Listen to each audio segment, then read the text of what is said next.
Hi everyone, my name is Chris Faye. In this video, I am going to discuss a few things that I learned while writing Seismic Crimes, Book 2 in the Disaster Crime series. Now, Seismic Crimes takes place partly in Florida, a little part in Michigan, but the main part in San Francisco where the earthquake strikes. And my couple, Beth and Donovan, go to California to hunt down a murderer, and that's when the quake strikes and it separates them, and they have to find their way back to each other before a very bad man can find them first. No spoilers there. One of the things that I had to learn to write Seismic Crimes was about monster trucks. Now that's probably an odd thing, you're probably thinking, but Donovan Goldwyn is a monster truck driver. Now in Hurricane Crimes, I did not have to learn about monster trucks or driving monster trucks, but I did for Seismic Crimes because there's actually a scene in it where we get to see Donovan driving one of these big trucks. And his truck is known as Venom. It's black with, it's black and actually neon green with a cobra on the side. Now, monster trucks have massive tires, which are usually Terra tires, and about 4-link suspension to allow 4 feet of clearance when the truck moves over obstacles. The supercharged engines, which is 575 cubic inches, run off methanol oil. The driver is usually positioned in the middle of the cab for full visibility behind a sheet of Lexan to protect the driver from flying debris. However, it's not unheard of for a truck to have 2 seats, as it does in Seismic Crimes. Every truck is equipped with at least 3 kill switches for safety precautions. Now, these kill switches, we actually experience Donovan using those kill switches in Flaming Crimes, Book 4 of the Disaster Crime series, which just came out. There are also safety harnesses as well as a head and neck restraints. And we see my character using those, and we see Beth, testing them out to make sure that they're nice and sturdy before Donovan goes out to perform in his truck. The drivers also wear fire suits and helmets, obviously for safety reasons. The more safety precautions, the better, especially in these bad boys.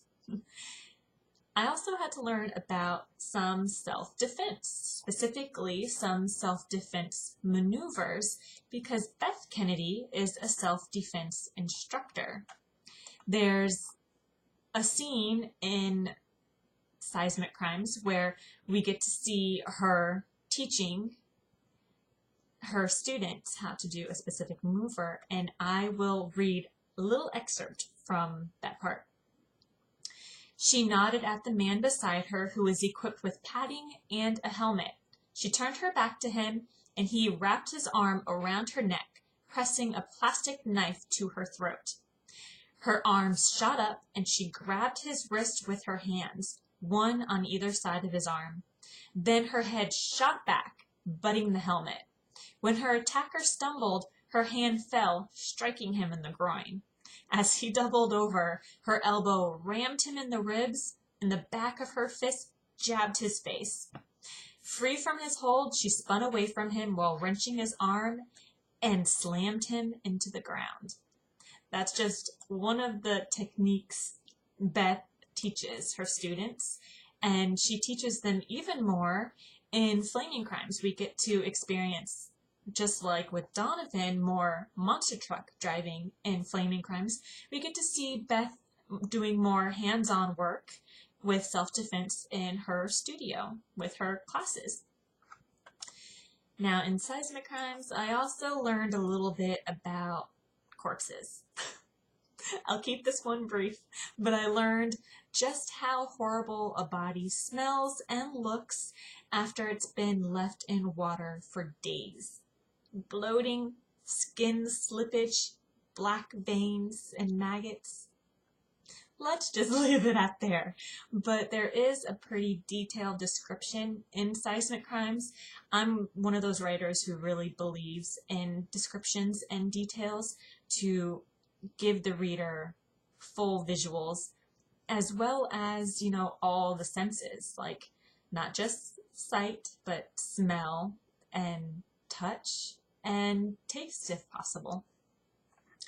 I did a lot of research about earthquakes and California because I have never been to California, and I needed to know quite a bit because my characters not only go there, they stay there, and they live there before, during, and after the quake that strikes. And, just a fun fact for California. It's known as the Golden State, which you probably know. It's no wonder why the bridge that spans from San Francisco to Marin County is called the Golden Gate Bridge, although it's really more of an orange color. Let's admit it, it's orange. It's not gold. This bridge is 1.7 miles long and can withstand winds of more than 100 miles per hour, which is very good. Earthquakes may only last about 40 to 45 seconds, but their impact can be deadly. Furniture can move or overturn, pictures and mirrors on the wall can fall, windows can break, buildings and chimneys can collapse, and power lines can fall down. And one fact for you, there is roughly 700 quakes a year in the United States alone. Now, not all of those are felt. Most of those are small quakes that people don't even realize are going on, but still, 700 quakes just in the United States alone. And that was a fact from a couple of years ago. With the state of the world, the earth right now, that number could be bigger. I hope you enjoyed this video and some of the little snippets of things that I learned while writing and researching for Seismic Crimes. If you want to really learn more about what I researched and how I used it in my story, you'll have to read Seismic Crimes to get that. All the details about San Francisco and Chinatown, earthquakes and what happens after earthquakes, even some things with Michigan, because even though I have family living there, I've only visited for a very short time. But there's so much research went into this story, and one thing that I get is that it's realistic. And I even heard from someone, I gave her my manuscript before it was published. She lives in San Francisco, and I wanted to make sure that the parts relating to San Francisco and the sites were accurate. And she gave me 2 thumbs up, and she even read a scene that involves a sinkhole. And she told me it was so well done, and that is one thing that most people fear in San Francisco. So that, kind of helped me and made me realize that what I did, how much research I did, really did pay off. Thank you so much for watching and listening. Check out Seismic Crimes. Bye.